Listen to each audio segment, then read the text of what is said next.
Oh. Ooh. What's up, good people? It's time for another session of that verbal cardio, man. We back up in there. Jason Anderson said the debate now: stay at home to work, listen to the live, or listen from the phone, and risk varying connection. Man, good problems, man. We are back with another episode of Verbal Cardio. I'm your host. I got my co-host Water in the raggedy bottle right here. Listen, man, drink more water. I say this each and every episode, each and every week. I want y'all to be hydrated out here, man. If y'all love me, I love y'all right back. And the best way to love yourself is to drink plenty of water. Water is life. Water is the nectar. Water is everything we could have ever imagined. Please drink so much of this stuff, man. Anytime you're on the fence or you're on the mend, they tell you to drink more water. You ask people that have been alive a long time, man, they'll be like, man, I just drink a lot of water, man. You know what I'm saying? It clears your skin up. It makes you more vibrant, man. It's only going to benefit you to drink more water. It's all beneficial. It's all beneficial, y'all. Get in on it, man. It's a no-brainer. It's easy work. H2O it up, man. When you see me, I want you to think water. You'll be like, man, there go Tony, man. I got to step my water up. If you see me on the streets, I want you to leave my company and be like, yo, let me get some water, man. I saw Tony earlier today, man. I hugged him. I felt the hydration. You know what I mean? Water is everything. So keep that in mind, man. Keep that in mind. Keep pushing forward and keep drinking that water, shouty. Washing it down. Sabrina, my producer extraordinaire, she is on set right now, so she is not in the studio with us. She might tap in remotely, or she might not. I'm not sure what's going on. But, yeah, but we got Amir here on the ones and twos. The ones and twos. Yes, sir. Yeah, man, we in here. We in this thing. We out here. We thriving. We glistening. We hanging in there. Amir, let me ask you this. I know you're younger. Do you have a favorite Lil Kim song? I asked my followers this last night on a whim because I was just thinking about Lil Kim randomly, and I was like, "Yo, what's my favorite Lil Kim song?" And I'm asking you, how old are you? I am 27. You were 20. You were born what year? 95. So 95. So 96, I believe her debut album dropped. So you was a whopping one. If that. If that. Man, I'd probably say, do I even know the name? I would say probably, is it Crush on You? Is that the name Crush of the song? on You, yeah. And then Okay. you see me on Bun-up. Yeah. Bun-up. I like that beat a lot. Bun-up. And when I think about like 90s, that song comes to mind. Okay. So I think that I'll probably pick that one. I know some other Lil Kim songs like Put Your Lighters Up and stuff like that. Stuff cool. Put but Your I think Lighters Up is good, yeah. I think that's the one for me. Okay. Personally. All right. Respect. That's a good song to pick, man. Lil Kim. I think I'm gonna just start asking people like, what's your favorite song by just on the random whatever artist I think of in the moment. But Lil Kim was on my mind. And I was just like, what's your favorite Lil Kim? For me, it's Queen Bitch. I really like that beat a lot. And I think that's my favorite Lil Kim track. I also like Magic Stick, Crush on You, Suck My Dick is another good one. But Lil Kim got some jokes. Lil Kim definitely has fire features. All About the Benjamins, Money, Power, Respect, and the Quiet Storm remix she did with Mobb Deep. She has some iconic features. And Ladies Night, she was killing it on there. So Lil Kim did a lot in the game. And I just want to give her some flowers real quick. Extend to her those good flowers. She definitely made an impact in the game. And shout out to her, man. Shout out to Lil Kim. Lil Kimberly, if you will. Whatever the case may be. Appreciate her for being in the game. And you don't always have to compare her to other female rappers in the game. Just let her get her individual shine for just a moment. You don't have to be like, well, I like Lil Kim. I like Foxy Brown better. I like this better. You don't have to do all that. You can appreciate multiple female MCs simultaneously. So I just want to throw that into the mix. And the classic, iconic Lil Kim poster picture when she's squatting down. That was iconic, man. That was a dope photo. It was yeah, man. Dope photo. And the iconic dress that she wore at the VMAs with the one boob out and the seashell covering the boob. Iconic. And then Diana Ross reached over with the titty pap. Classic moments, man. The titty pap from Diana Ross, man. Only Diana Ross can reach over and give you the titty pap, ladies. Only Diana Ross, man. It was like, yo, because if I did that, I would have been canceled, sent to jail. I'd still be in jail right now. Right now. And, you know, rightfully so. You can't just be groping women out here, you know what I'm saying? But Diana Ross, though, she gets a pass. She gets the pass.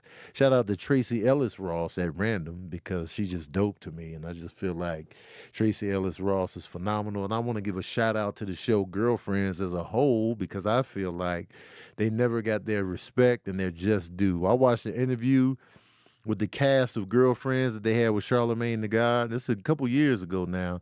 And I really feel like that show didn't get its props. I feel like they were underpaid actresses. I feel like that show really touched on some dope issues and dope topics and created a real good dynamic of female friendship, women of color. I like the fact that, you know, they included a character that was open about being biracial. I feel like Lynn was a dope representation of women that, you know, may be overlooked or just shoved into a particular side. Like if you just not saying you black, then you something else. And it's like, yo, you know, I'm biracial. Like I got a couple things going on, and I feel like that's a big part of life. And you know, so many people are mixed, and like I feel like we shy away from, you know, sharing those stories, especially back then. Like now, you know, and even Tracy Ellis Ross, who was also biracial. But she was just seen as, you know, a black woman, but because of her mom, and they were saying that in the interview, it's like, yo, everybody knows my mom is Diana Ross, so they just look at me as a black woman. But, you know, Pops is white, and that's why she included his name, Ellis, in her middle name, just to give him some shine, because he could be overlooked. Because, you know, he's a white man that nobody knew, but she wanted to give her father props as well. And I think that's dope. And I think we should give both of our parents some shine and props. And like, you know, in a society where people just want you to be one thing and they want to shove you in a particular category, sometimes there's more nuance in that. Sometimes there's a couple things going on. And you know me, I got my little ancestry back, you know. I'm like, I got my Nigeria popping, but you know, my German was number 2 in the breakdown of my lineage on the genetic tip. I was like, yo, Nigeria. Let me break down for y'all my little ancestry.com results and let y'all know what's going on. Let me go over here real quick. Bear with me. Bear with me. All right, let's see. Somebody say I got a memory like an elephant. What did I remember? Latanya? Latanya Baker. We related? Is we related? All right, let me find my lineage. Shout out to my patron saints. They are in here. They are chatting with us live right now as we live and breathe. Super supportive, man. I appreciate y'all. Love y'all passionately in the shower. You already know what it is. You already know what it is. We had a successful movie night this weekend. We caught up on Moon Knight and Snowfall. Snowfall got a little weird with the drug trippy scene, but I'm still all in on Snowfall. Still here. Shout out to the bakery and the patron saints, man. I appreciate y'all. I'm still looking for my ancestry results. So I'm scrolling through my phone. Sorry, I got a lot going on in here. Oh, wait, no, not yet. Oh, wait a minute. You know what? Let me just go to, oh, here it is. I just found it. Boom. Okay. So here's my breakdown, y'all. My ethnicity estimate, according to Ancestry, I'm 31% Nigerian. 31% Nigeria is all up in the mix. 16% Germanic Europe. So, my grandmother was German, so I wasn't surprised that, Germany came through with a robust percentage because I was like, yo, I already knew my grandmother was German, so I was just, I was expecting this. So, oh, wow, man, that's your favorite podcast. Thank you, Tanya, man. That means a lot because there's a lot of podcasts out here. And yes, I've seen the show Your Honor on Showtime. Sorry to go off the rails, but next movie night is coming soon. I really want to do one in Chicago, but I might be running around a little bit too much. So if I don't do a movie night in Chicago, my next movie night will then be most likely next Sunday. Or this coming Sunday, I should say. Yeah. Sunday or Monday will be the next movie night. And we're watching The Raid. The Raid and probably Snowfall and Moon Knight. The Raid is a phenomenal action movie. Oh, anyway. So Nigeria, 31%. Germany, 16%. Cameroon, Congo, and West Bantu peoples, 14%. Mali, 12%. Benin and Togo, 7%. Ivory Coast and Ghana, 6%. England and Northwestern Europe, 5%. Ireland, 4%. Sweden and Denmark, 1%. Norway, 1%. Southern Bantu peoples, 1%. Baltics, 1%. Senegal, 1%. So that's my little breakdown. I'm not surprised that Ireland showed up because I knew there was some Irish mixed in. It's interesting to know that they didn't include the Native American element, which, black folks love claiming the Native American element in their family lineage. Some people probably lying. Some people could be accurate. In my family, my mom told me that we do have a Native American presence in our bloodstream. I'm surprised it didn't show up at all here. I don't even know if they have the data for that at some of these places that do your ethnicity and genetic makeup. I don't know. But I feel like from the results that I've seen from other people, I feel like I never see the Native American aspect up in there. So I'm not sure why that is. I'm not sure where it is. But Nigeria was my biggest percentage. And now, you know what I'm saying? I'm going to Nigeria. I'm tasting the lineage. I'm pulling up to the country, man. I'm booking the flight. I'm going to Nigeria. I'm going to Germany too. I'm pulling up Guten Tag. I'm pulling up, man. I'm tasting everything. I'm gonna touch the Berlin Wall and taste the brick. That's what I'm doing, man. I'm pulling up. I'm going to Nigeria, man. I'm like, yo, man, what y'all doing out here? I've been wanting to go to Nigeria anyway. Now that I know 31% is in me, it's the biggest percentage, I gotta pull up. I ain't got no choice but to pull up to Nigeria, man. That's where it all began. That's where it all began for your boy, man. So I'm getting in on that. Also, when you dig into the ancestry, and mind you, this is not ad promo. I'm not doing an ad for ancestry.com. This was a Christmas gift from Sabrina and Sincere. So wait, hold on. They got the Baker family tree in here. Hold on. What's new? Hold on, man. What they doing? All right, let me check. Okay, we got the matches. We got the communities. So they showing me early North Carolina African Americans. So they say you probably have relatives who lived in this region in the past few hundred years. Your connection to this region is likely through your ancestry from Nigeria and Cameroon, Congo, and Western Bantu peoples. So the majority of Black Americans who can trace their roots back to North Carolina in the 1700s have ancestors from coastal West African countries along the Gulf of Guinea, including the Congo, Cameroon, Nigeria, Benin, Togo, Ghana, and the Ivory Coast. Although many Black Americans during this period were enslaved, Some had gained or purchased their freedom before the 1700s, when indentured labor and slavery weren't always lifelong sentences. Others escaped and lived in a free, independent community in the Great Dismal Swamp on the what's this the Albemarle Sound? The hell, Albemarle? Is that how you say that?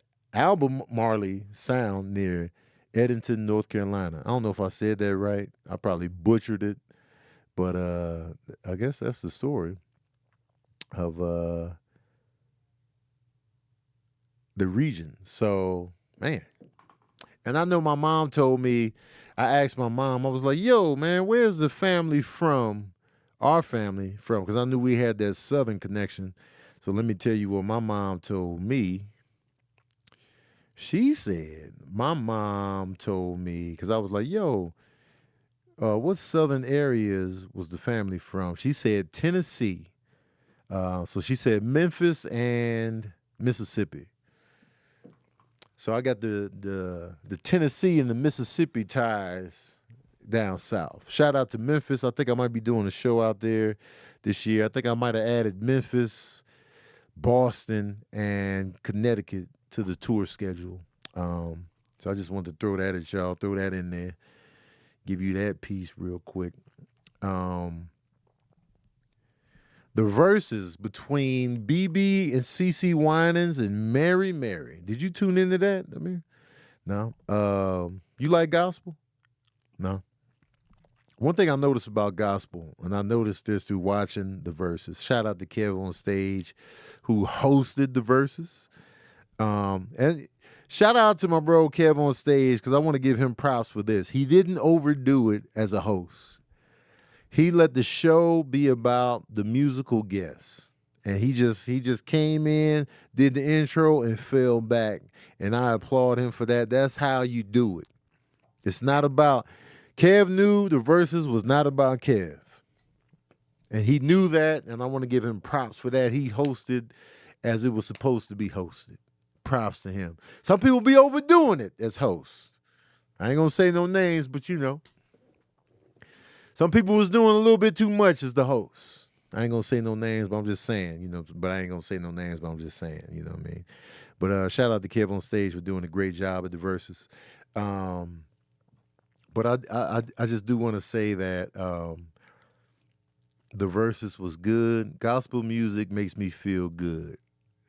Thank you, Ashley J, who says Tony was the MVP of the verses when Instagram cut out. Instagram cut out on the live, the verses live cut out, and I had it pulled up on Triller, so people was able to still see the concert when the live cut out, and I was there for the people. You know what I'm saying?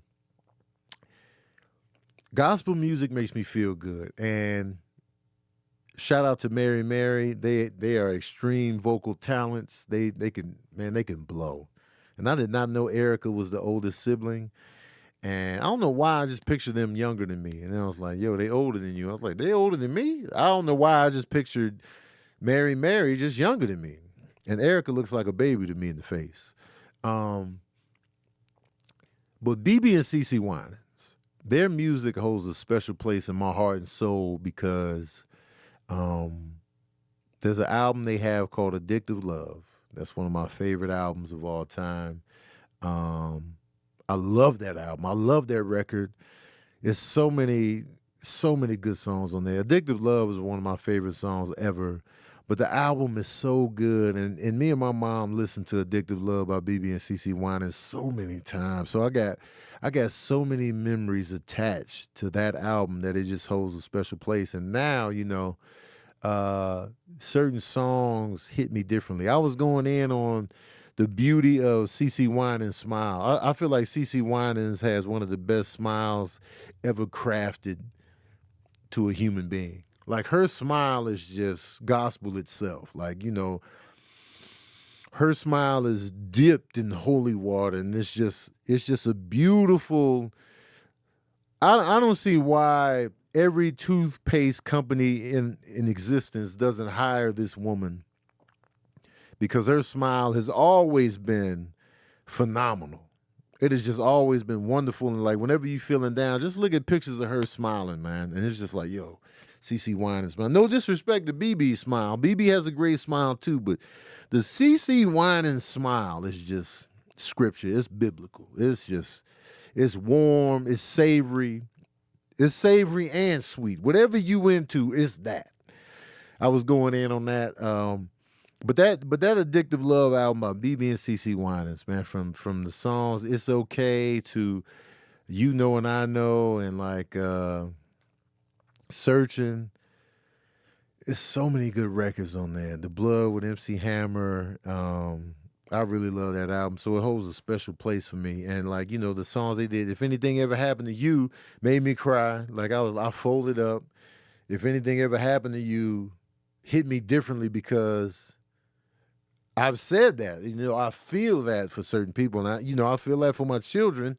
Naturally, if anything ever happened to you, I don't know how I could go on. And so the fact that I'm still going on after Serene has passed, I'm like, man, I don't know how I'm doing this, but you know, that song really hits me differently now. It's like, oh God damn. If anything ever happened to you, now I have to live through something happening to you. And it's just like, man, I'm still living. So that song hit me hard. And the other song, Lost Without You, also hit me hard. Folded me up tough. Fresh laundry. I was folded like freshly washed boxer briefs, folded up nicely, like hotel blankets, folded. So I folded twice. But I wanted to say that gospel music feels good, man. It feels like, and I like my gospel music soft. I've said this before. I like my gospel music soft, meaning when you're in church, the gospel music, they got the organ going and it's that hardcore gospel music. I like it. I appreciate it.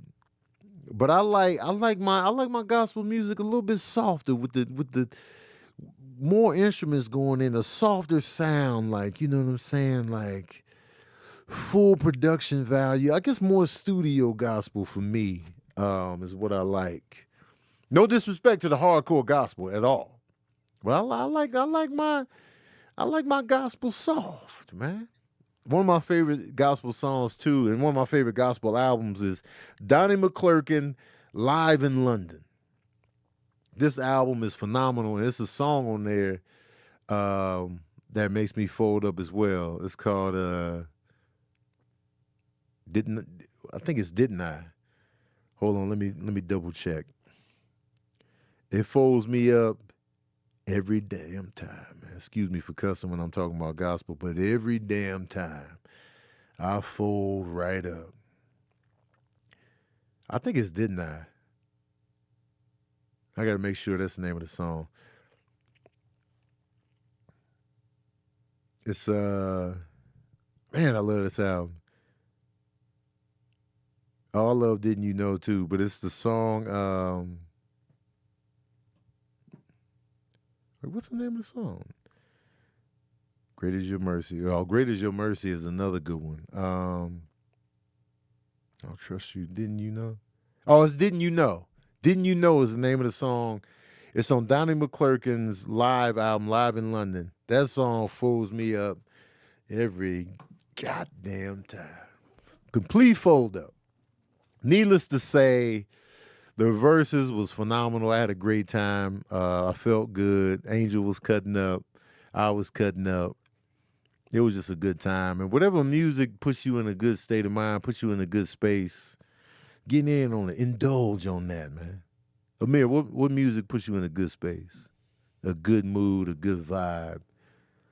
I like Ignorance, so trap music. Trap music puts you in a good state of mind. But Yeah. they just be like, man. I don't know. I feel like I'm in my element when I listen to that for some reason. Yeah. I don't relate to 90% of it because I ain't grow up like that. Right. Close enough, but nah, man, I was pretty regular. Yeah. So can't really relate, but it's something about them like expressing that. Be like, yeah, bro, like I can feel that. And then the beats too would be I just be sitting there like I'm just enjoying myself. What is it about trap music that you like so much? Was it because you grew up in that environment and that was a soundtrack to your life? Nah, not really. Because I was born in Petersburg, Virginia, and grew up there. That place is like it's like imagine Detroit on a smaller scale, but Yeah. still just as bad. So Okay. it ain't a lot going on. And if me and my brother, like, if parents didn't move us out, it would have Yeah. been we probably would have been living something similar to like trap music kind of thing. Goddamn. So we moved to Atlanta. Yeah. And then getting acquainted to that sound, I was already liking what I heard from Atlanta, but moving there and then they kind of took over the whole trap thing, and it was like, this is what we doing. I think for me at first, I was like, I can't listen to this because I don't what they talking about. They're not even really rapping that well. Yeah. But the beats was carrying it for me. I was like, Okay. oh man, Drummer Boy and Yeah. Shawty Red. I was like, nah, these guys, this is hard. And then I started listening to it more, and I was like, nah, it has a feel to it, it has a sound to it. I could connect with this. It's like I just gotta, understand that what they're talking about is just a little different than what I grew up listening to. Right.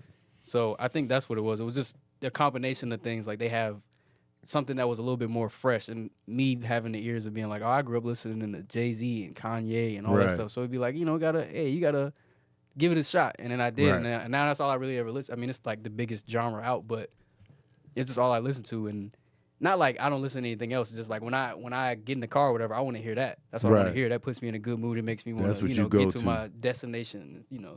How old was you when you moved to Atlanta? I was 11. Oh wow. So 11. So if you was born in 96, so we looking at 95. 2007. 2006. 2006 is when we moved. 2006. Yeah. So during that time period, 2006, you had late registration was out, graduation had yet to hit the streets. Yes. On the southern tip, I would say, that's still T.I.'s reign, probably. Young Jeezy. Young Jeezy, Gucci Man was popping pretty hard. Gucci Man. Not on like a super mainstream level, but Yeah. he was right there. Because I think So Icy. I with think that Jeezy was his had just rise came around out. that time. Yeah. Well, no, he had like a couple. Because then he did that. He was still mixtape heavy. Yeah. And then he didn't really pop until the State versus Roderick Davis in 2009. Because that had Lemonade on it? Yeah. And that was that 2008, 2009, and then he went to jail. And like he legit was on his way. Like Yeah. it went gold and everything. And Right. then Stunted boom. his growth a little bit. yeah, so we had that. Who else was really popping up? I mean, T.I., Jeezy, Gucci pretty much was running. Ludacris still had some steam He going still as had well. some steam because Uh, Release Therapy was about to come out.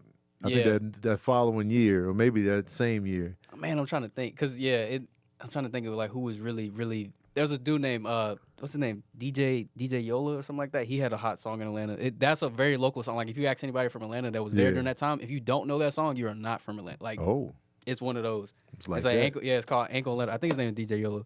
Mhm. Ankle Let Up. That song played all over the radio. It was huge in 2006. Mhm. We still had some of the dance music was still going on a little bit. Yeah. The snapping stuff. I mean, Soulja Boy was on his way. Even though Soulja Boy was coming. we don't know where he from for real, but he claimed Atlanta. Yeah. He's supposedly born in Chicago. I think Soulja Boy was born in Chicago? so. Oh, shit. Either that or like Mississippi damn or it. something like that. I'm thinking, Yeah. well, let me look him up, man, because I ain't know that. Hold on, man. Because I feel like, man, why do Chicago cats keep being problematic, man? Hold on. Soulja Boy. Soulja Boy, tell him. DeAndre Wade. He was born in Chicago. God damn. Yeah. It's like Kanye was born in Atlanta, Oh, but this is he true. grew up in Chicago. They grew up in Chicago. Yeah. So maybe Soulja Boy went to Atlanta early. Oh, he did, because that's how he got his start. Mr. College Park was out Okay. there, and that's they gave him that. Soulja Boy was working on his own stuff, but when he got signed, that's who he was signed with. His Okay, so first album. he was born in Chicago and moved to Atlanta at the age of 6. Yeah, so where then he became interested in rap music. At age 14, he moved to Mississippi with his father. Yeah, and I think he came back after he got some fame from like his videos and stuff, putting music out there. Then there's like, we want to do something with you, so then Crank That came along. So let me ask you this: can he rightfully claim Atlanta?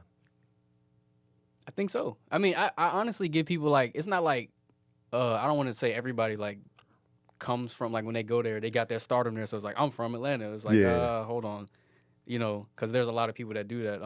So he spent from 6 to 14. He was in Atlanta. And then he left, and then he came back, basically. I mean, when you famous, it's like you can be wherever. But I Yeah. feel like he got his stardom in Atlanta. It's hard to say. But Yeah. I think, like, because I know Mr. College Park was in Atlanta. That's Mhm. where College Park, like, that Right. makes sense. So he went to him, and then I guess that's where he got all his backing. So I think he can. I think he can.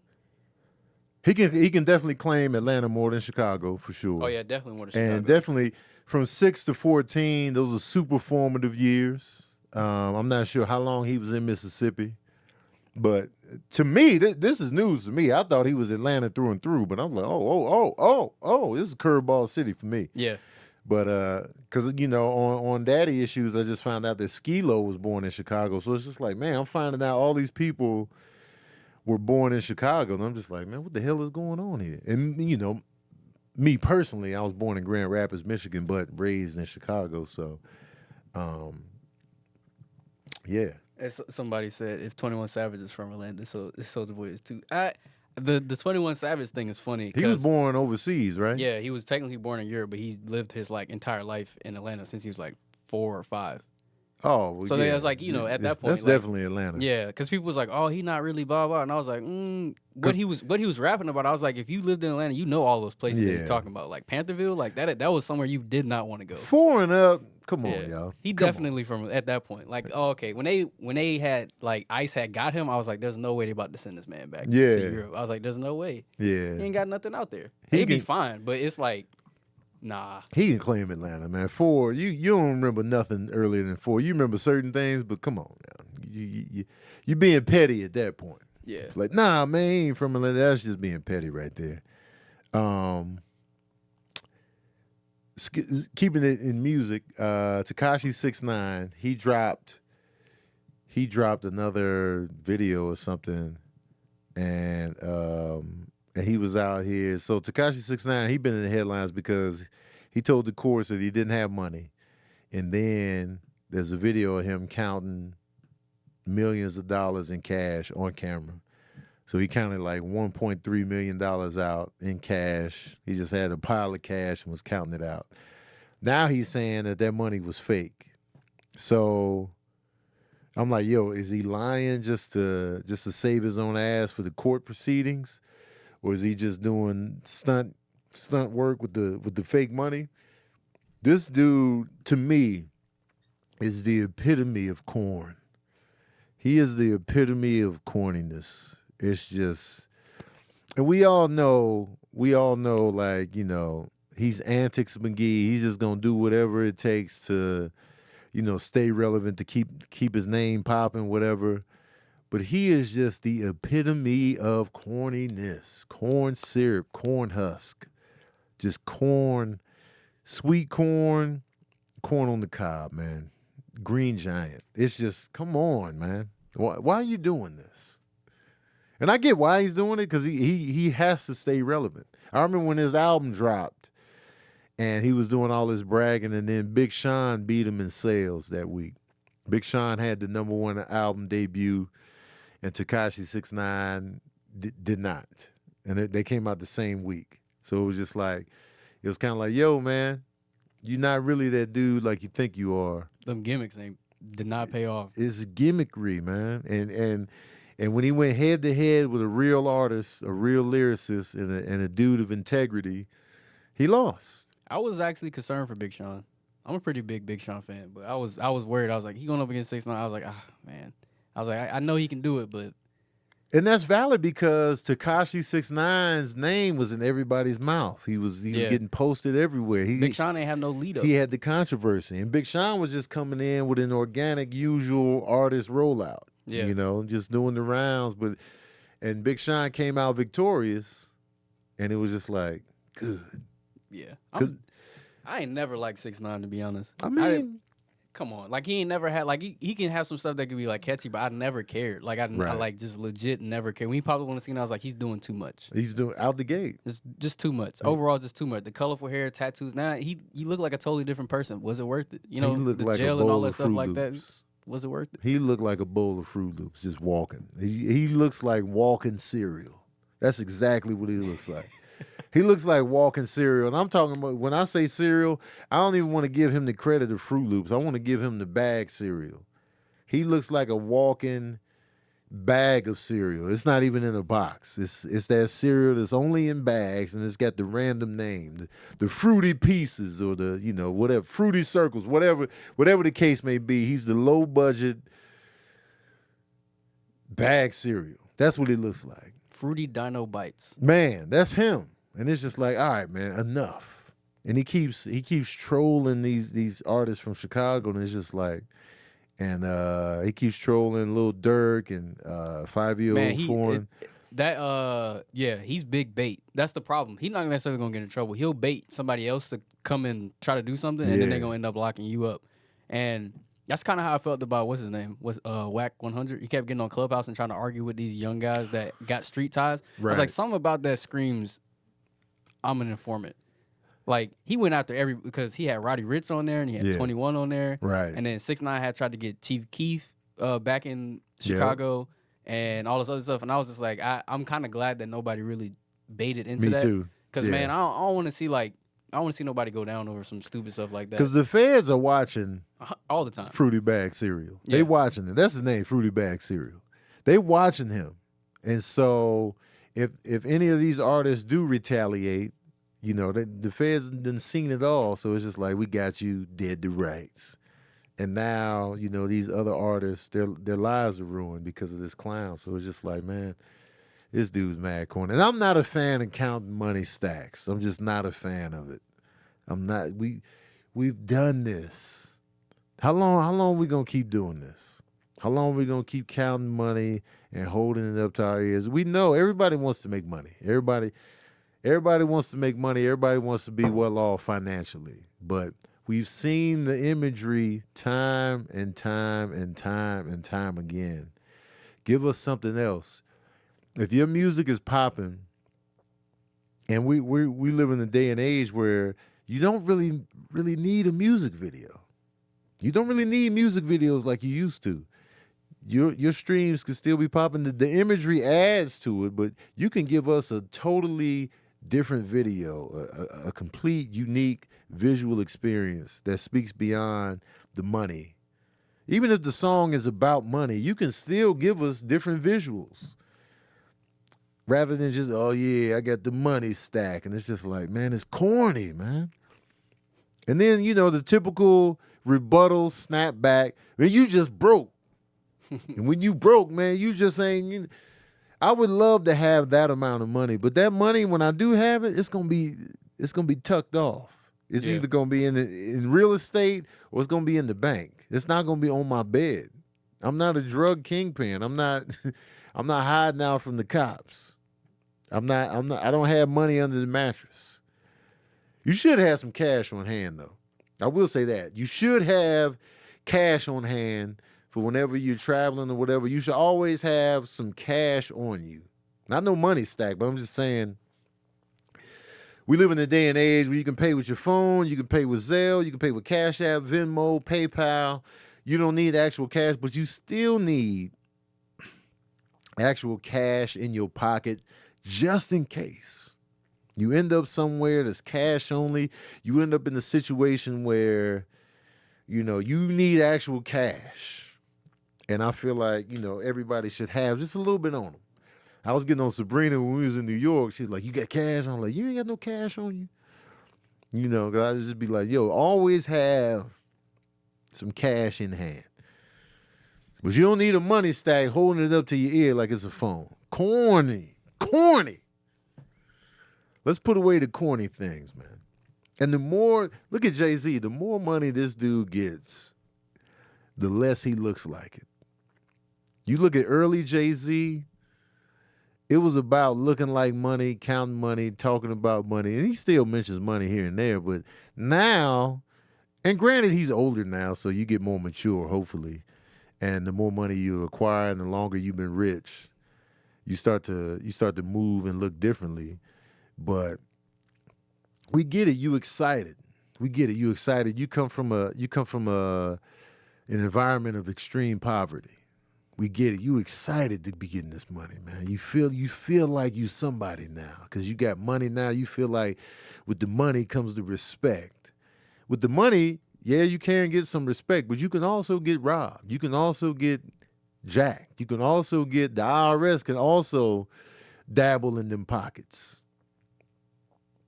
You know what I'm saying? So it's so many ways you can be taken down because you're flashing your money that it's not worth it. Just be low key with that cash. Have people surprised. Like, oh shit, you worth 16 million? I never knew.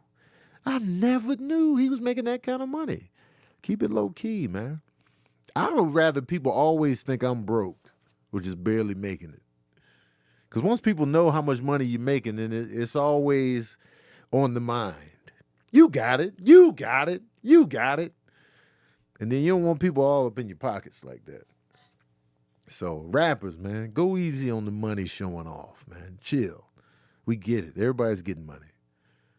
Everybody getting it. But come on, man. Act like you done had money the whole time. Even if you haven't. Act like you been had it. Don't act brand new. Fruity bag cereal is corny. All right? Netflix users in Russia file class action lawsuit over loss of service. So the Netflix, I guess, apparently if you in Russia, they just cut your service off. I guess they don't like what's going on in Russia or whatever, and they be like, man, can you imagine though, like being pissed off? Like Ukraine is going through it right now. They going through it, and I don't want to sit here like, you know, I'm political or militia McGee, like I really know the ins and outs of what's going on with Russia and the Ukraine. But I do know that shit is not looking good for Ukraine right now. It's serious business over there. Lives have been lost, you know, property destroyed, homes destroyed, stuff just destroyed. You worried about Netflix? Like, you really in Russia, knowing that the people are fighting for their goddamn lives, and you sitting there worried about your Netflix service? People out here really suffering. They scared. They don't know what's going on. They trying to get out of the country. They doing this. They doing everything they can to survive. And you live in the country that's causing this, and you like, man, my Netflix. That's a cold slice, man. That's a cold goddamn slice. There's real shit going down. And you like, man, forget all that, man. My Netflix ain't working. I don't know how you would say that in a Russian accent, but hey, man, my Netflix. Cold, man. Cold. I would feel guilty if, like, you know, if I was a Russian complaining about the Netflix. I'd be like, hey, man, my heart goes out to whatever's going on around there. But listen, man, can we get my Netflix back on? Can we get my Netflix? Because that's not your news source. You're not getting your hot news from Netflix. Really, you're getting documentaries. I don't even know if Netflix has a live news show going right now. I don't know. But I just feel like it's kind of insensitive coming from Russia. Well, that's more so the Russian people. That's what it is. You say what? It's the Russian people. It's not government. Yeah, it's like it's the people within that country. Yeah, and I would feel guilty complaining about that. In their defense, it's like, what do they have in the war necessarily? You know, like, all of the things that are happening are not necessarily like a fault of the people. And I wonder if, because I'm sure they probably don't even approve of it. Yeah, but it's happening. Like, it's happening. What can they do? So, I mean, for them to be upset about their Netflix, I mean, they could be upset about it, but it does seem like, well, they're going through all this stuff. Well, it was like, well, we caught the backlash of something that we ain't even want to get into. Right. It's like America fighting back at Russia, like taking well, we going to shut down, we're not getting the games and all that stuff. So now they can't consume any of the stuff that they normally did before because they didn't got into it and they ain't got nothing to do with them. You know what I'm saying? So it's kind of like if something would have happened like when America was overseas and Iran and all that stuff, we messing with them, and then they pulled something that we enjoyed. Yeah. And then we like, yo, why would y'all do that? Yeah. Because we didn't have nothing to do with the war. We didn't say, hey, go mess with them or anything like that. So I think it's a similar kind of perspective on that. But like, the lawsuit against Netflix, I mean, that's tough. Companies in America gonna do what they have to do because of sanctions and stuff like that. So they're gonna be like, hey, you need to stop supporting the business in these countries and stuff like that. Then all right, you know. But it's just a war of the real people who lose are the consumers, regular folks and stuff like that. Where the government officials not really tripping on that because we just gonna keep having this battle until we feel like we didn't got what we wanted. And America gets on my nerves because we always in other people's business. Yep. We are always in other people's affairs all the time. You look at the track record of America in war. We just meddle in everybody's business, and I know it's gonna come back and bite us in the ass for real, for real. I'm just like, man, I'm just counting the days. But god damn, man, it's like mind your business, and everybody be like, everybody automatically says this, and it annoys me. It's like, I'm out here fighting for your freedom. I'm just like, the freedom to be in other people's business? Yeah. Because, people aren't coming over here on American soil taking our freedom. So I'm just like, what do you mean? Like, I'm defending America from other people's business? It's just, what are you talking about when you say that? Like, I hate that phrasing, because it's like, no, you're not. Yeah, it's a thing of like no offense to anybody that's in the military or anything like that, but it's more so like that feeling of entitlement. Like, I went out there and I did this. Yeah. Thanks, but we ain't asked you to do all that. Right. And it's, I'm not saying like it's just whatever, but it's just a part of the imperialism that's in America. Like, that's how they uphold their power. So every time something goes on, if we cool with them, we gonna flex our military superpowers, be like, hey, y'all gonna calm down, or we gonna blah blah, or we're going over to save another country. It's just that ain't really what's going on anyway. All the time. And the taxpayers, we fund it. And it's just like, man, how long? We don't even have a choice on that, though. It ain't like we could say what percentage of our taxes go to what. I wish we could. I would throw all my taxes into schools. Me too. Education. Forget the police, forget military. They should let the American people choose where our tax percentages go. If you're going to be taxing us, especially people that get taxed at a high rate, let me distribute my tax money to where I want it to go. I'm flooding education. Yeah, the schools and the community. That's all. Absolutely, I'm flooding it. But now, that would change everything. And then the defense budget is going to crumble, because people are like, man, look out, man. And then they're gonna be like, well, you gonna want us when you need us. But of course, but right now we need other things within the dynamic. That is another one that kind of got on my nerves. Like 2 years ago, when all the protests and stuff was happening, people talking about like defund the police, which is a legitimate thing that I feel like should be done to some capacity at least. Right.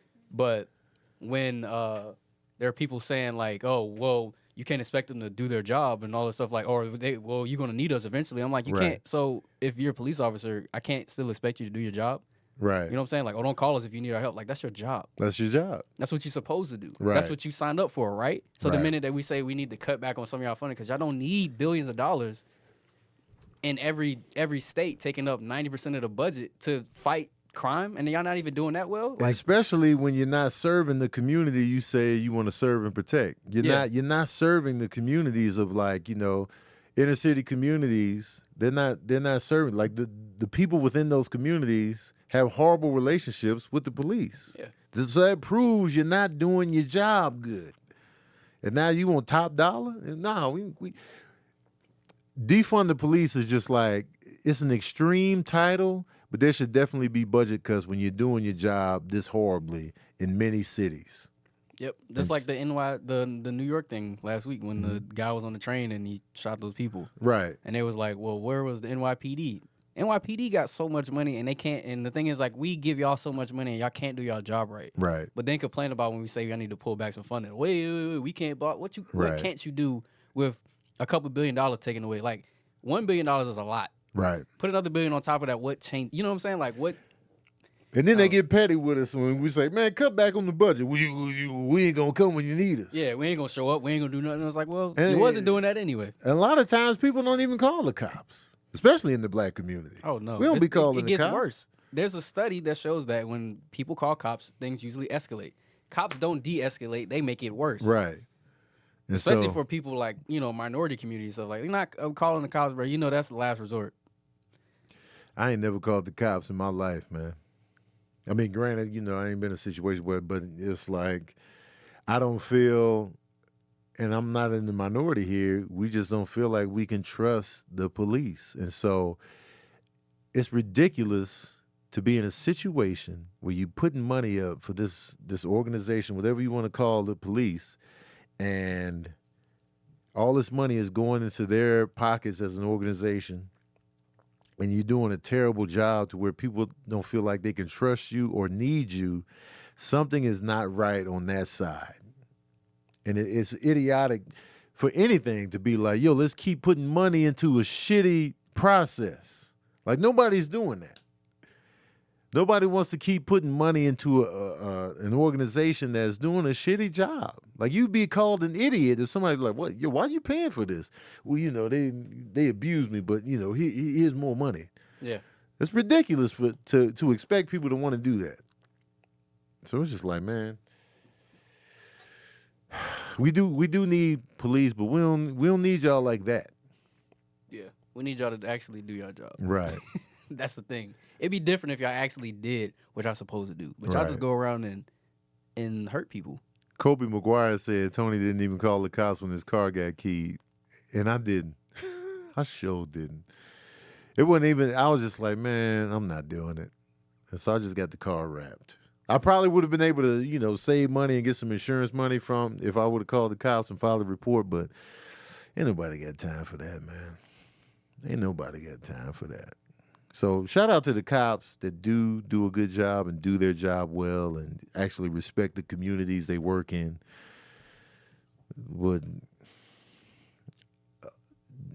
The police force needs a lot of work in so many different cities. So, that's why people come at it like that. All right, I'm almost out of here because I got to do some running around before we head to Chicago. Nas and Wu-Tang are having a concert out here in October. I don't see why I'm not going.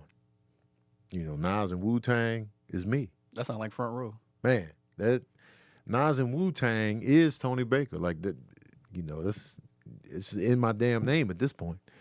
So I'd be a fool not to attend this concert. I don't have any shows during that date. I'd be an idiot not to go to that concert. What's up, Sabrina? Sabrina up in here. You talking about the Harlem joint? Yeah, Nas and Wu-Tang, man. I'd be an absolute fool not to get in on it. And so I'm gonna have to go. I just have to go. Come on, man. I know the words. I know the words. I have to go. Hanaj J. It's cold this week in Chicago. Bring your coat. Oh, thank you. All right, bringing that coat. I got the coat on deck. I got the coat and the hoodie combo going. There's no movie to review in this episode. We just chatting it up, talking about different topics. I do want to speak on the Johnny Depp Amber Heard thing before we get out of here. Johnny Depp, they in court right now. And Johnny Depp claims that he's never put hands on anybody. So we all know that, stuff came out about Amber Heard putting hands on him and being abusive to him. And so now we're in a dynamic of, Johnny Depp is pretty much trying to clear his name here. And I feel like it was unfair for Johnny Depp to be pulled off of a major film and Amber Heard gets to stay on hers. When we have audio, we have claims against her being physically abusive and verbally abusive as well. I feel like the same energy should be kept on both sides. I just feel like it's unfair for her to be able to still stay on her picture while he gets kicked off of his, and stuff getting pushed back, and like that movie he had with Forrest Whitaker about the shooting of Notorious B.I.G. I feel like that got pulled, and he got pulled off the Harry Potter spinoff franchise of Fantastic Beasts. I feel like this question's in the Google Doc. I feel like it's unfair that she was able to still thrive and glisten, even though I did read somewhere that, Johnny Depp still got paid for the film that he got pulled from. So he still got his money. I'm not sure how true that is, but if he did, that's cool. But still, it's still not a good look for future projects and stuff like that. So I just feel like if we're going to do this, if we're going to be fair, then Amber should have been slid off Aquaman. You know what I mean? If we being on the up and up. I'm just saying that. We got questions from Jerome. Jerome says, what are some of your dream matchups you would like to see in the Versuz? For me, I would like to see Wu-Tang in the verses. I'm not sure with who though. It would have to be like NWA or another group that has successful spinoff. Um, I'm I'm sure NWA wouldn't even do it. You know, Dr. Dre probably be like, nah, you know. But in terms of group success with successful solo spinoff, NWA is pretty much the only one that can fall in a similar category as the Wu-Tang Clan. Because, you know, if you look at the model of success from Wu-Tang, Wu-Tang came out, they were successful as a group, and then they had so much solo success as solo artists that the only group that compares to Wu-Tang in that type of model would be NWA, but they don't have enough members. Like Ice Cube, Dr. Dre, and Eazy-E had big success solo, huge success. But that was only 3 members. You know, MC Ren, you know, did something, but in terms of like, because when Wu-Tang went solo, Method Man had success, Raekwon had success, Old Dirty Bastard, Ghostface Killer, the Jizza, the RZA, all had success. That's 6 members having solo success after leaving the group. So it's just like the only group you can compare them to is New Edition. New Edition is the only group of equal comparison, because it's like, you know, once Bobby had success, Belle Biv DeVoe had success, Ralph Tresvant had success, Johnny Gill had success. So it's like they are the only ones comparable, but they, you know, they don't match, you know, in terms of the music. But as far as like that type of success, I would love to see De La Soul and Tribe Called Quest in the verses. I would love to see Busta Rhymes and Missy Elliott, but we keep having this conversation. I feel like we done had this conversation 87,000 times. Drew Hill and Jodeci would be dope. But those are the ones I would like to see. I really want the RZA and DJ Premier to have a redo. I want Erykah Badu and Jill Scott to have a redo. I want them to have the proper verses where they are in the same venue at the same time. So I would love a redo of T-Pain and Lil Jon, a redo of Jill Scott and Erykah Badu, a redo of RZA and DJ Premier. I would like to see those redone without the technical difficulties. Ludacris and Nelly had big technical difficulties, but I feel like Nelly couldn't really stack up against Luda. So it would have to be Luda versus somebody else. I would like to see the Ghetto Boys up in the verses somewhere going against somebody. I just don't know who they would go against on the matchup tip. Shoot. Nah, they don't really match sound-wise. I don't know. That's a tough one.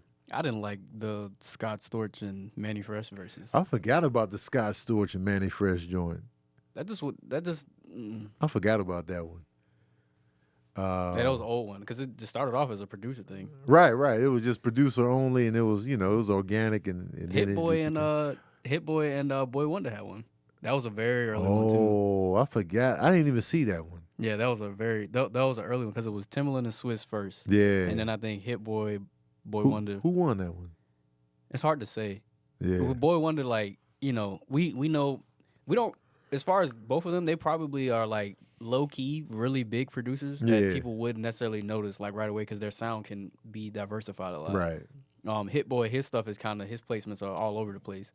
But for a while, he was like, you know, good music, Def Jam, so Kanye, Jay-Z, Beyonce. Yeah. And then Boy Wonder is Drake, like, okay, from the start, pretty much. He's been Drake's guy from the start, but he's done stuff for other people as well. So, who has a more signature sound, you would say? Hit Boy or Boy Wonder? Who would you be able to identify without knowing they produced it? Who would you think you would? Boy Wonder. Boy Wonder, okay. Yeah. Because Hit Boy, even when I listen to, you know, I'm all in on his albums with Nas. And even within those, everything sounds so different. And it's just like, man, Hit Boy, You know, because when I hear Premier beat, I know it's Premier. Yeah. Or Swiss or, you know, Pharrell or, you know, even Kanye, even though he be switching out, I can still be like, that sounds like a Kanye beat. Oh, Yeah. lo and behold.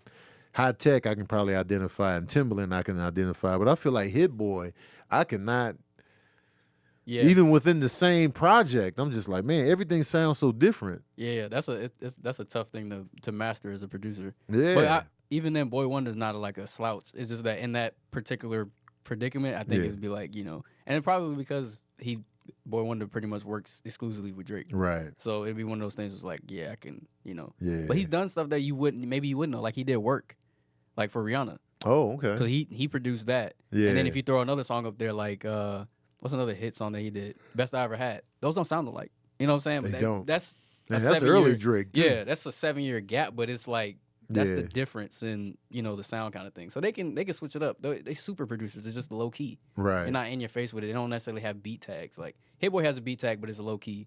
But Wonder doesn't have a beat tag. So yeah. Somebody, G. Lowry asked me, am I a Drake fan? Actually, yeah. Actually, I had a dream about Drake for some reason. I had a dream I posted about Drake. I do like Drake. He makes good music. Like, he has a good ear for, first of all, I like some of the moods he creates with some of his songs. Now, I will say,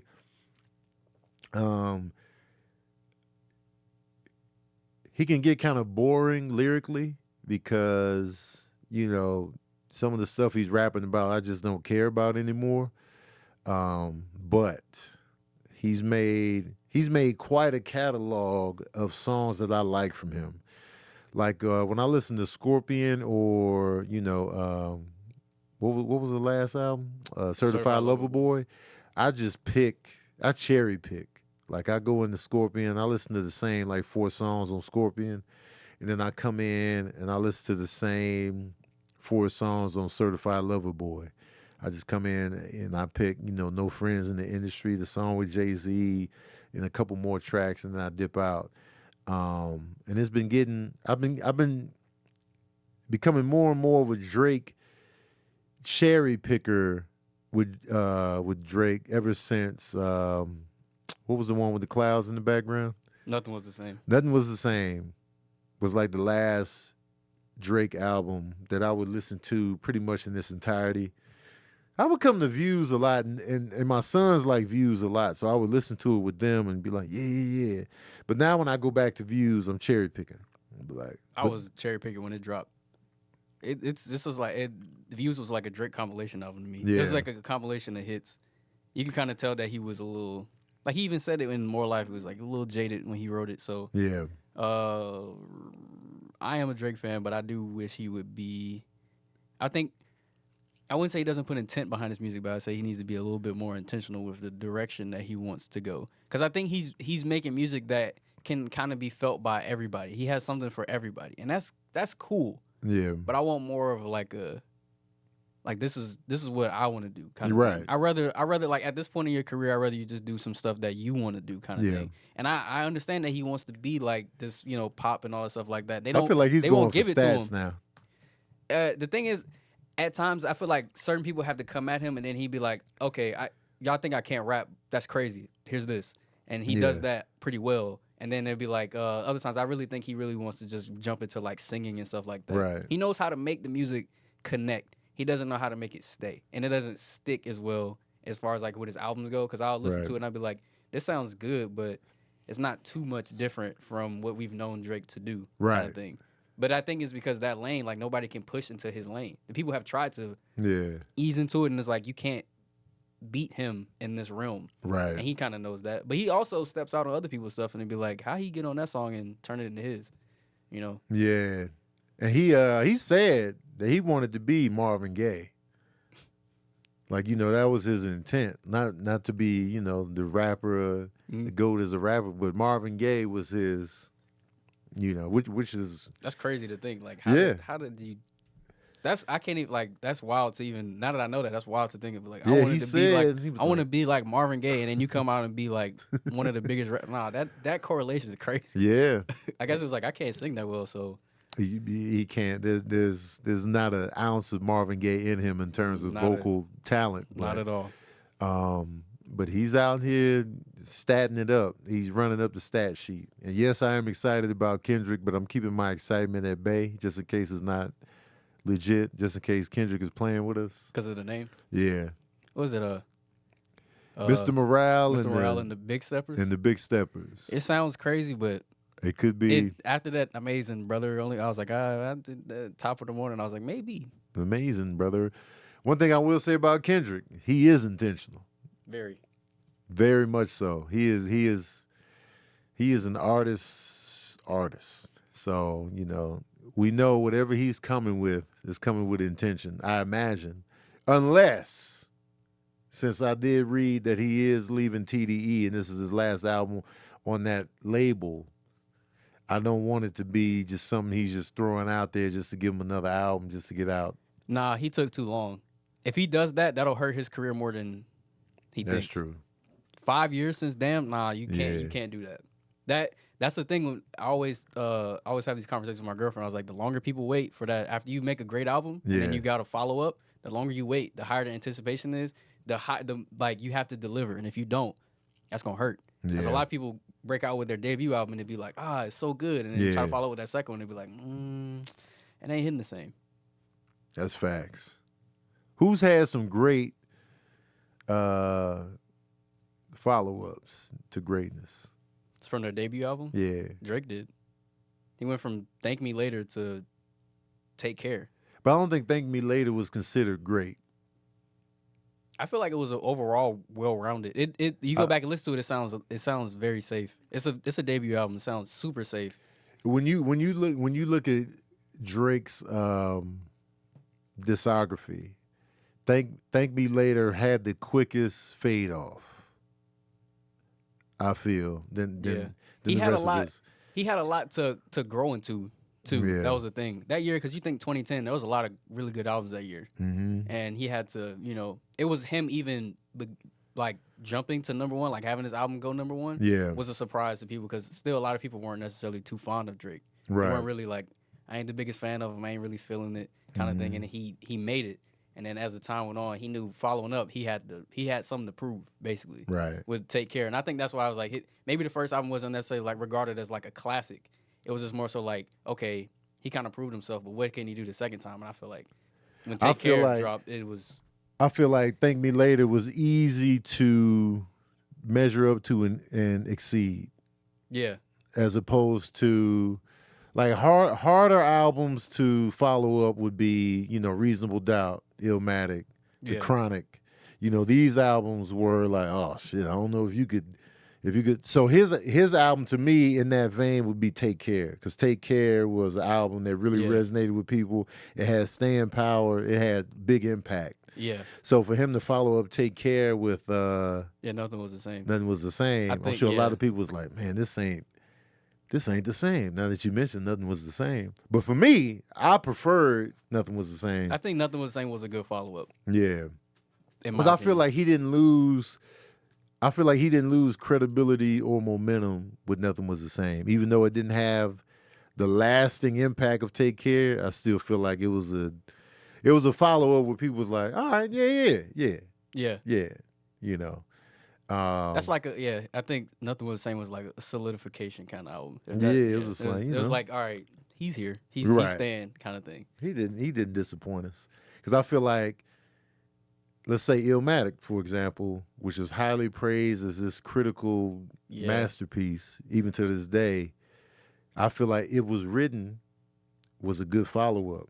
Even though it was a departure in the sound, but it did incredibly well.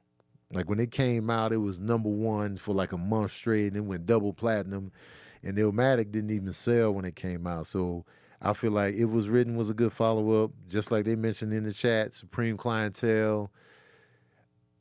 I feel like Tribe Called Quest was able to follow up Low End Theory with an equally dope and impactful album with Midnight Marauders. And some people still argue to this day which album is better, Low End Theory or Midnight Marauders. So I feel like I feel like Tribe Called Quest, their first 3 albums. Same with Outkast following with AT Aliens on Southern Playlistic. To me, initially, I bought AT Aliens the day it dropped. And I love Southern Playlisting. I was like, yo, man, this. So I was like, man, AT Aliens. And when AT Aliens first dropped, I liked it, but it wasn't no Southern Playlistic. But then over time, I was like, man, AT Aliens is just as good. It's different, but it's just as good. I think that's the thing about like debut albums. How different will it sound, and how will people react to that different kind of sound? Right. It's something that if it's something that's gonna have to grow on you, then when they put that out, it'd be like this one might not stick. There's a lot of people who don't. I think like Big Sean, his debut album was whatever kind of thing. It was a very commercial thing, whatever. But then when he dropped Hall of Fame, Hall of Fame. Hall of Fame, I was like, yeah. I listened to that album a lot because I was a freshman in college, but like, hey, I was like, I don't know. Yeah. But then Dark Sky Paradise, so I was like, now that we can rock with that. And even then, I decided was really good too. Yeah. I feel like those two back to back, I was like, that's a good run right there. Yeah. And then he kind of faltered with the Metro Boomin and Big Sean that one did not land. Nah, and I think that was a good point for both of them because Yeah. Metro came off of 2017 where he was producing like everybody's thing, like he was all over the charts that year. Yeah. And then Big Sean was coming off the steam of I Decided. So I think they kind of like burned themselves out towards the end of the year, and they kind of took a step back. Like 2018, you didn't really hear too much from them. I feel like it's something. I don't know what it is about Big Sean, because Big Sean is top tier lyricist, but I still feel like he's underrated. I feel like, because I feel like, Big Sean should be up there with the 3-headed dragon. I feel like he should be up there where, in terms of just like based on lyrical ability and the ability to make hits and be relevant, but I feel like Big Sean just can't get up to that Kendrick, Drake, J. Cole level for some reason. I don't know what's keeping people at bay on Big Sean. It's more so like, because I felt that same way too. Because I've been a Big Sean fan for a while, since his mixtape days and stuff. Yeah. And I think it is the part like how people, they just kind of wrote him off as like the corny kind of rapper kind of thing, like the stuff that he did earlier before he grew into like where the kind of music he really want to make. So more you think like an that introspection. initial thing that initial stuff is sticking. That has stuck with him. And even then, because even then in recent stuff, he'll throw in some like somewhat corny stuff or whatever. Yeah. It's not like awful though. Right. But people kind of write it off as like, oh my God, it was like the worst thing I've ever heard, or anything like that. And he has some parts where it's like that, but like when I watched him do the freestyle on, was it LA Leakers or something like that? Where he did the freestyles to like 3 songs, and it was like, this is great. Even my dad sent it to me. He was like, this is amazing. Right. And I was like, I know, but he doesn't, something about his albums don't possess this kind of thing. And I don't know what the disconnect is. Maybe he's more so trying to have something that people, like the general audience, can work with. Yeah. But it just doesn't stick. He doesn't hit like those 3 that I mentioned. Like anytime they are mentioned, and lyrically he can hang with those cats. Yeah.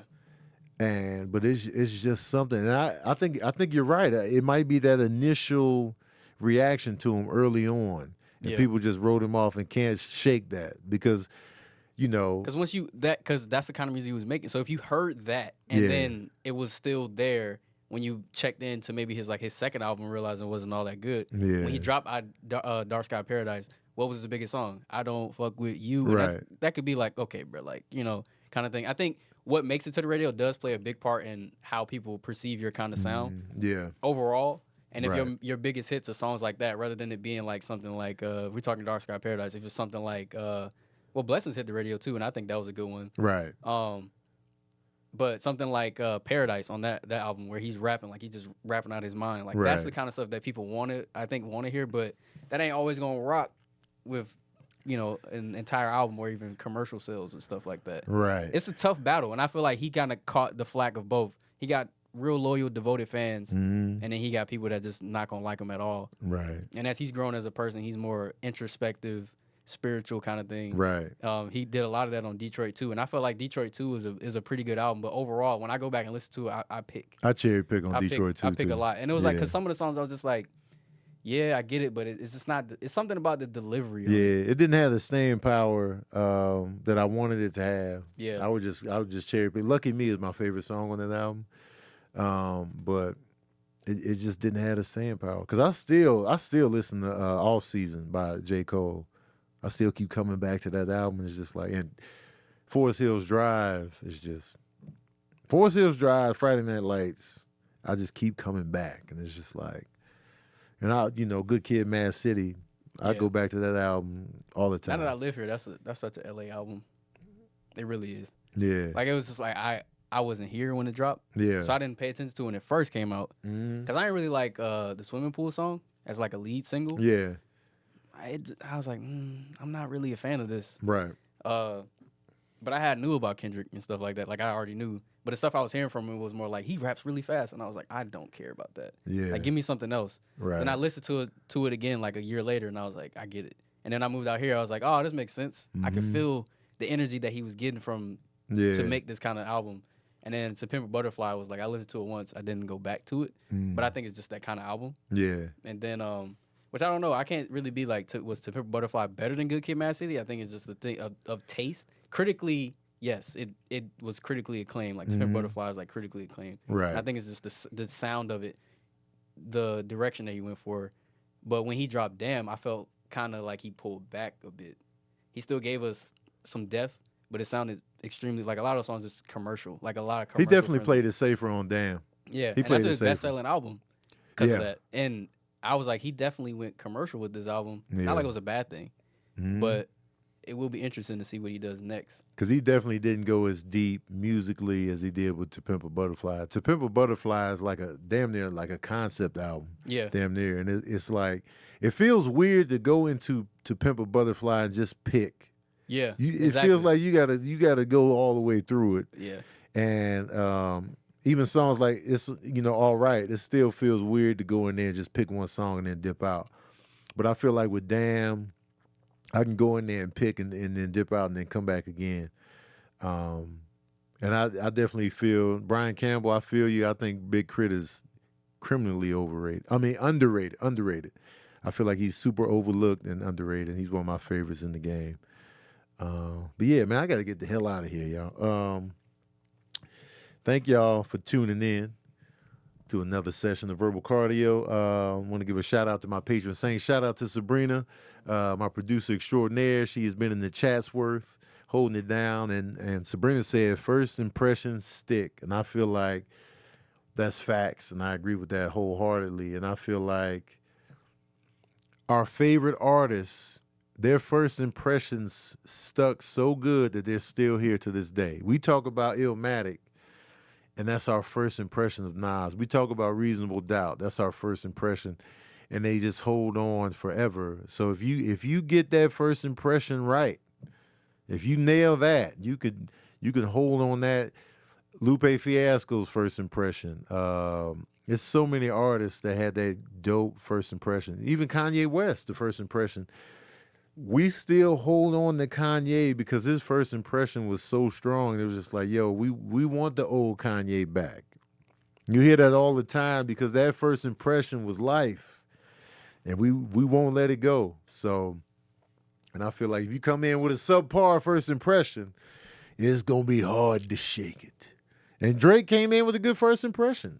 So Far Gone, many consider that to be his best project, me included. I still feel like So Far Gone is my favorite Drake project. That was a project I couldn't stop listening to when I first heard it. I was like, yo, I don't know what this is, but I really like it. And to me, that's still his magnum opus so far. And yeah, y'all.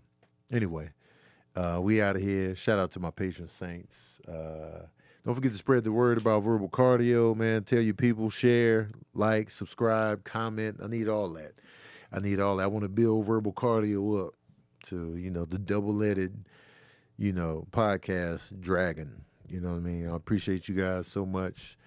Don't forget to drink more water. And thank you for tuning in to another session of that Verbal Cardio.